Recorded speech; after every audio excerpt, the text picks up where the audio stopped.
Bonjour chers amis, voilà, regardez, c'est un peu ce soleil. Oui, il vous aveugle, hein, parce que je pointe l'objectif carrément sur le soleil.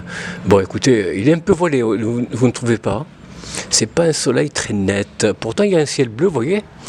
Il y a un ciel bleu, quelques traînées, soi-disant de cirrus, comment ça s'appelle, oh, enfin, de vaporisation, on va dire d'eau, quoi.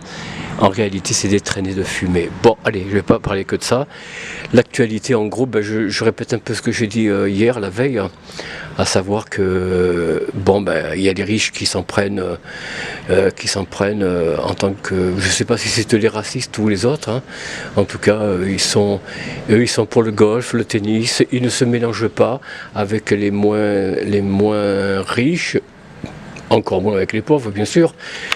Tout ça, ça génère des luttes sociales depuis la fin de la Deuxième Guerre mondiale. D'ailleurs, je vous le rappelle, c'est à partir de ce moment-là, essentiellement, en tout cas, bon, un petit peu avant, déjà dans les années 30, avec les 30 Glorieuses qui rappellent les mouvements de gauche contre la bourgeoisie. La bourgeoisie qui a pris, je le rappelle, la place de la noblesse. La noblesse avait aussi ses privilèges. La bourgeoisie a les siens.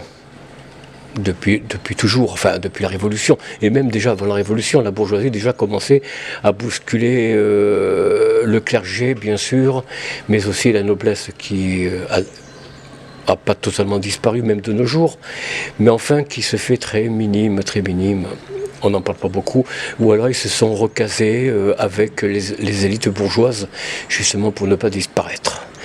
Parce que tout en France et dans le monde, mais en France, moi je parle du pays que je connais le mieux, enfin je pense, hein, c'est que tout est une affaire de caste. Alors la caste dominante, c'est la bourgeoisie, encore. Après, il y a une autre bourgeoisie plus libérale, plus internationale. Bon, ça c'est les économistes, hein, c'est des gens qui, comme certains grands multimilliardaires, ont fait leur richesse depuis des siècles, c'est pas d'aujourd'hui, hein. Même si des familles nouvelles se sont élevées à la richesse, même à l'ultra-richesse, hein. Mais la richesse telle qu'on la connaît aujourd'hui ne date pas d'hier, c'est toute une succession de castes qui se ferme sur elle-même, ne vit essentiellement sur elle-même, pas que pour elle-même, non, il y en a qui s'étendent à d'autres besoins, qui vont aider d'autres gens moins fortunés qu'eux, mais en général, ils vivent entre eux, et c'est normal, hein, la noblesse vit entre elles, le clergé entre eux, et les pauvres, le quart État, on appelait ça le quart État, d'État, hein, c'est-à-dire les plus démunis, les petits paysans, les paysans, tous ces gens qui aujourd'hui ont presque disparu, les paysans ont presque disparu. D'ailleurs, à cet égard, je vous parlais de la lutte entre la Fédération paysanne et puis bien sûr la FNSEA des agriculteurs, cultivateurs, producteurs. Bon, j'en parlais la veille, je ne vais pas revenir dessus. J'aimerais bien mettre un point, mais il semblerait que le bras de fer continue encore entre la FNSEA et les paysans, les agriculteurs avec le gouvernement. Bon, tout ça, c'est du pipeau. Moi, je ne me cache pas, toutes ces grèves, c'est du pipeau. Ça n'ira pas très loin. C'est pas les gilets jaunes. Je l'ai déjà dit, hein, je le répète. En plus, c'est les gilets jaunes qui ont été récupérés par les mêmes du show business et de la politique. Donc il n'y a rien à attendre de bon, je ne vous le cache pas, je vous le dis carrément, il faut rien attendre de ce côté-là. Je pense que cette grève des agriculteurs semble bien trop calme, hein, pour être sincère, pour être vraiment un ensemble de mécontents. Je crois que tout ça c'est manipulé, je vous l'ai dit, hein, je le pense sincèrement, c'est venu d'en haut, bon voilà, de l'Élysée, pour pas la citer, hein, mais voilà, et tout est comme ça, ils provoquent le gouvernement, enfin l'Élysée provoque des grèves, justement pour justifier le mécontentement des Français de base, Français réels, hein, ceux qui travaillent, qui triment, hein, qui vraiment ont du mal à joindre les deux bouts. et afin de leur faire justifier l'intervention de l'armée. D'ailleurs, un budget qui a été élevé à plus de 5%, je crois, ou 3% depuis dans le budget 2023-24. Donc, attendez-vous, chers amis.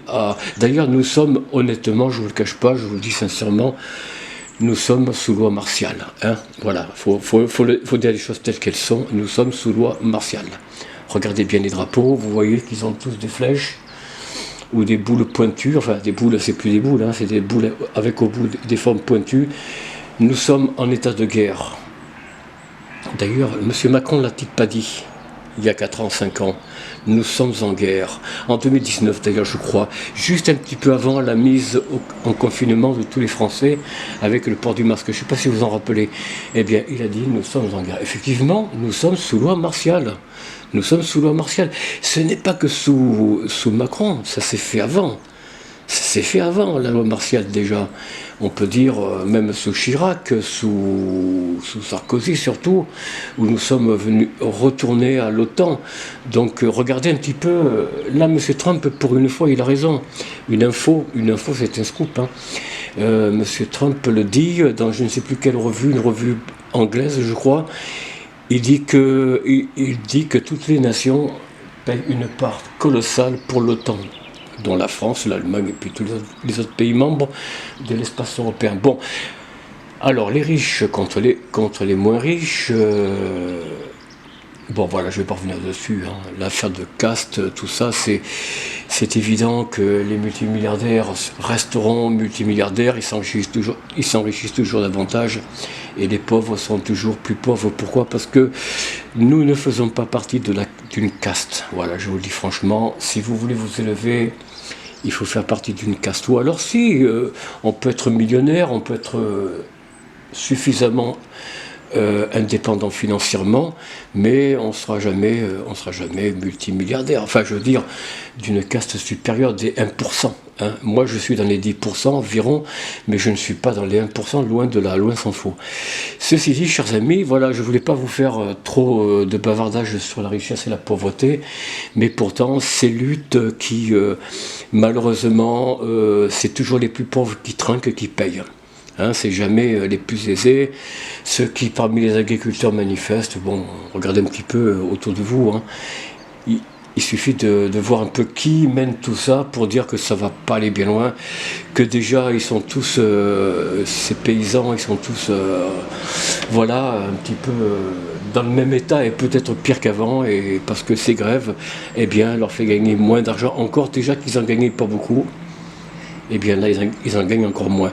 Sur ce, si vous avez aimé cette vidéo, n'oubliez pas à mettre un pouce, ça me fait toujours plaisir, à liker et à partager. Je vous souhaite une bonne journée, à bientôt, au revoir.